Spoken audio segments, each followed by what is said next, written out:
اور کمال کی بات یہ ہے کہ اس ایگزام میں پاس ہونے کی جو ریشو ہے وہ 2% ہے.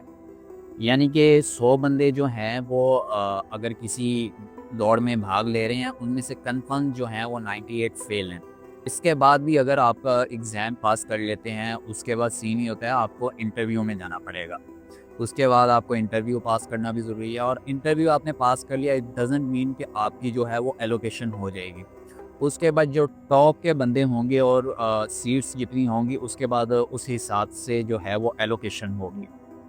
تو خالی جو ہے وہ ایگزام پاس کرنا ضروری نہیں ہے, انٹرویو پاس کرنا ضروری نہیں ہے, سیٹس بھی اس حساب سے ڈیسائیڈ ہوتی ہیں کہ آپ اس سیٹ کے لیے ایلیجیبل ہیں یا نہیں ہیں. تو اسی طرح ہزاروں بچے جو ہیں وہ اکیڈمیز کا رخ کرتے ہیں اور اکیڈمیز کی چاندی ہوئی پڑی ہے. ایک ایسا ایگزام جس کی پاسنگ پرسنٹیج جو ہے وہ 2% ہے, اور اکیڈمیز جو ہیں وہ 80,000 سے لے کے 2 لاکھ تک ایک سیشن جو ہیں وہ بچے کو پرووائڈ کرتی ہیں.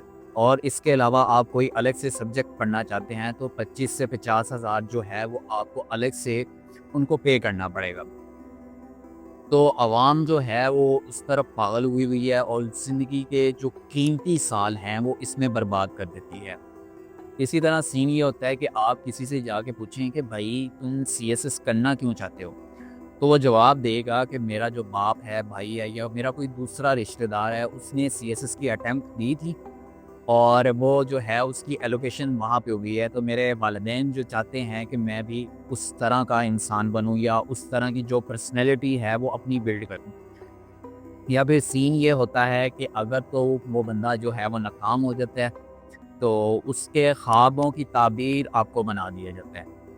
تو ایسے ہی جب انٹروڈکشن کے دوران جو ہے اسکول میں ڈگری کالج میں پڑھتا رہا تو بچوں سے پوچھا گیا کہ آپ کا جو ڈریم ہے وہ کیا ہے, اور 90% نے کہا کہ ہمارا جو ڈریم ہے وہ CSS کرنا ہے. اسی طرح میں نے ایڈمیشن لے لیا پنجاب یونیورسٹی میں, اور یہاں پہ بھی سلسلہ جو ہے وہ سیم ہی رہا. لوگوں کی ایک میجورٹی جو ہے وہ CSS کرنا چاہتی ہے, یا پھر دوسرا ان کا ارادہ جو ہے وہ ابراڈ اسٹڈی کرنے کا ہے.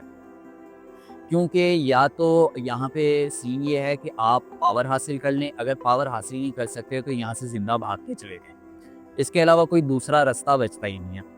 تو یہ سارے کا سارا فیلئر جو ہے وہ سسٹم کا ہے. اسی طرح آپ آتے ہیں دوبارہ اکیڈمیز کے. اکیڈمیز میں موسٹلی ٹیچرز وہ ہوتے ہیں جنہوں نے کبھی CSS یا PMS کا جو ایگزام ہے وہ کریک نہیں کیا ہوتا, یا پھر ایسا سین ہوتا ہے انہوں نے جو ہے اٹیمپٹ لی ہوتی ہے لیکن وہ فیل ہو جاتے ہیں. 3 دفعہ جو ان کی اٹیمپٹ ہوتی ہے وہ ناکام جاتی ہے.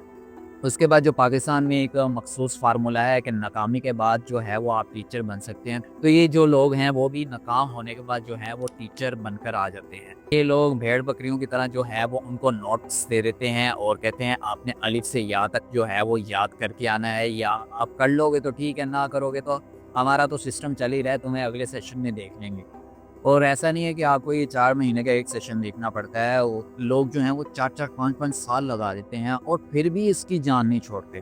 ایسے کئی کیسز ہیں, لوگ 2012 13 یا 15 سے شروع ہوتے ہیں, مثال کے طور پہ 15 سے شروع ہوتے ہیں تو وہ پہلی اٹیمپٹ لیتے ہیں 2015 میں, اور اس میں ایک وہ مکمل ناکامی جو ہے وہ اس کا سامنا کرتے ہیں. اس کے بعد وہ ایک اور اٹیمپٹ لیتے ہیں 2018 میں, ٹھیک ہے, 2 اٹیمپٹس ہو گئی, اور اس کے بعد سین یہ بنتا ہے کہ وہ اب کہتے ہیں کہ اب فائنل جو ہے وہ ان کے پاس چانس ہے, تو وہ 2 3 سال اور زیادہ تیاری کرنے کے لیے لیتے ہیں, اور اس کے بعد تیسری دفعہ پھر اپیئر ہو جاتے ہیں.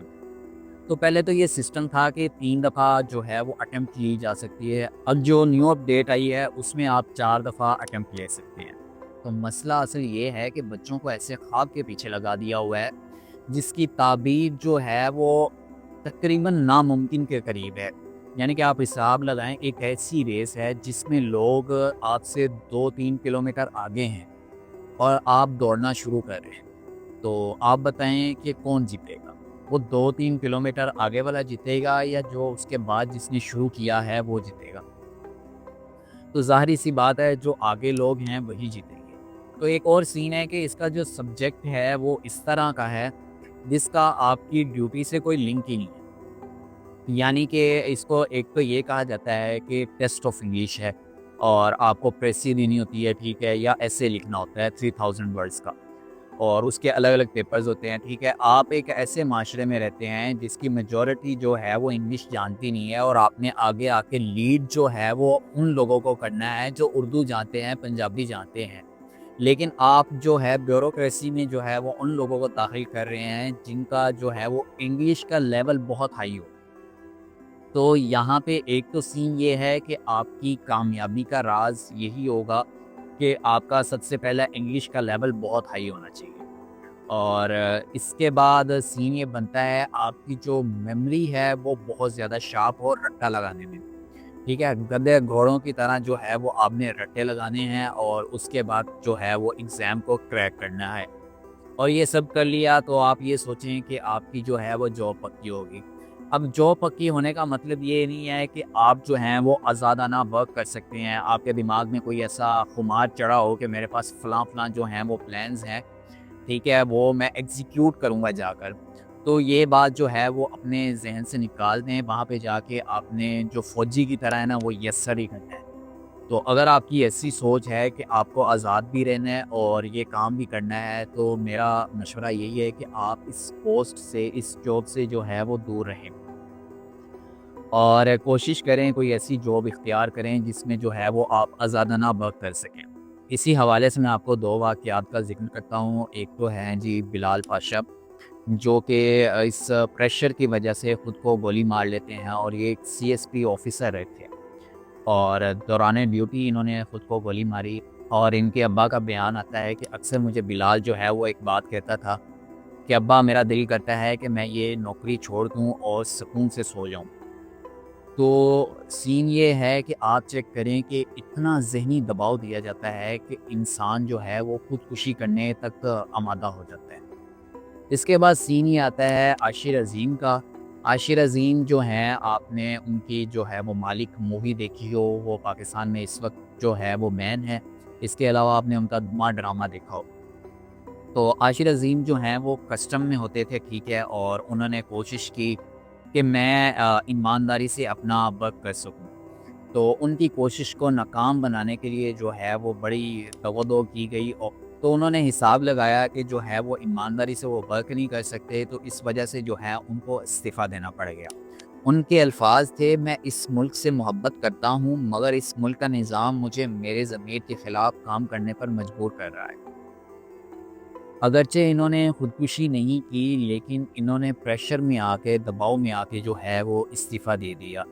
اور اس وقت جو ہیں وہ پاکستان میں رہ بھی نہیں رہے، وہ کینیڈا میں جا کر رہائش پذیر ہیں اور وہاں پہ ہی اپنا گزر بسر کر رہے ہیں.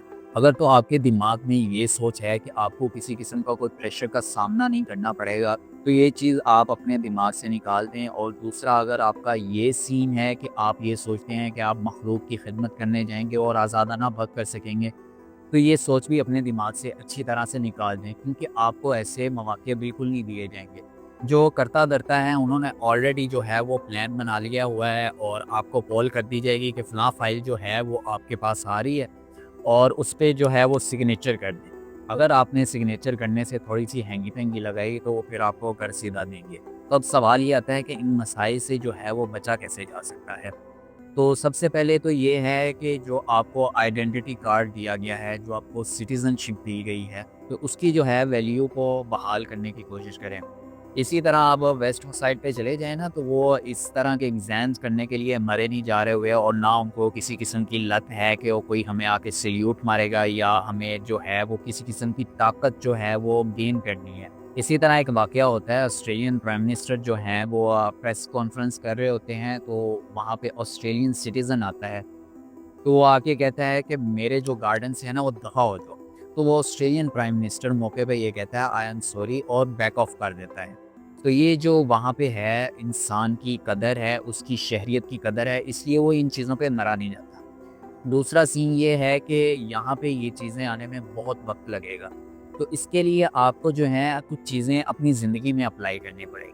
تو ہمیشہ کچھ بھی شروع کرنے سے پہلے یہ بات ذہن میں رکھیں کہ یہ صرف ایک ہی رستہ نہیں ہے، ٹھیک ہے. ہمیشہ اپنی زندگی میں پلان بی، پلان سی اور پلان ڈی تک رکھیں.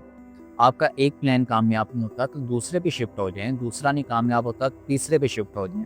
لیکن اپنی ایک مسلسل جو ہے وہ انرجی ایک ہی پلان کے نہ برباد کیے جائیں. اگر وہ چیز آپ سے نہیں ہو رہی تو اس پہ مزید انرجی ضائع کرنے کی کوئی ضرورت نہیں ہے.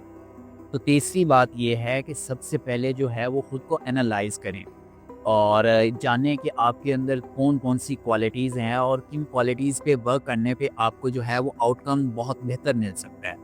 اور آپ نے بالکل یہ کوشش نہیں کرنی ہے کہ آپ کسی کے خوابوں کی تعبیر بنیں. آپ نے وہ کام کرنا ہے جو آپ کو خوشی دے. ٹھیک، اگر کوئی آپ سی ایس ایس ایگزام جو ہے وہ پاس بھی کر جاتے ہو اور آپ کی ایلوکیشن بھی ہو جاتی ہے لیکن آپ کا اس چیز میں جو ہے وہ انٹرسٹ نہیں ہے تو وہ چیز جو ہے وہ آپ کو نقصان دے سکتی ہے، آپ کو مینٹلی ڈسٹرب کر سکتی ہے. تو فرحان کی طرح ہے نا کہ بابا میں تھوڑا کماؤں گا لیکن خوش رہوں گا. تھوڑا نہیں کمانا لیکن خوش رہنا امپورٹنٹ ہے. ان شارٹ جو ہے وہ آپ کو یہ چیزیں انالائز کرنی چاہیے کہ آپ جو ہیں وہ اس چیز کے لیے ایلیجیبل ہیں بھی یا نہیں ہے. موسٹلی اسٹوڈنٹس اس چیز کے لیے ایلیجیبل بھی نہیں ہوتے اور وہ اپیئر ہونا شروع ہو جاتے ہیں. دوسرا یہ ہے کہ اگر تو آپ ایلیجیبل ہیں، آپ کو لگتا ہے کہ آپ اچھی مینجمنٹ کر سکتے ہیں اور آپ کو یہ سر کرنے کی جو ہے وہ عادت ہے تو آپ یہ ایگزام کریں جا کر اور اس کو کریک کرنے کی کوشش کریں. اگر تو نہیں ہوتا تو خود کے پاس ایک پلان بی بھی رکھیں اور پلان سی بھی رکھیں اور ان پہ جا کے ورک کرنا شروع کر دیں. صرف ایک ہی جگہ جو ہے وہ اپنی انرجی نہ برباد کرتے جائیں ورنہ یہ جو سسٹم ہے وہ آپ کو مکمل طور پہ پھنسا دے گا. تو اسی کے ساتھ ویڈیو کا اختتام کرتے ہیں. اگر آپ کو ویڈیو پسند آئی ہے تو چینل کو سبسکرائب، ویڈیو کو لائک اور شیئر کریں اور کمنٹس میں بتائیں کہ آپ میں سے بھی کوئی سی ایس ایس کا ایگزام جو ہے وہ کریک کرنے جا رہا ہے اس دفعہ 2025 میں.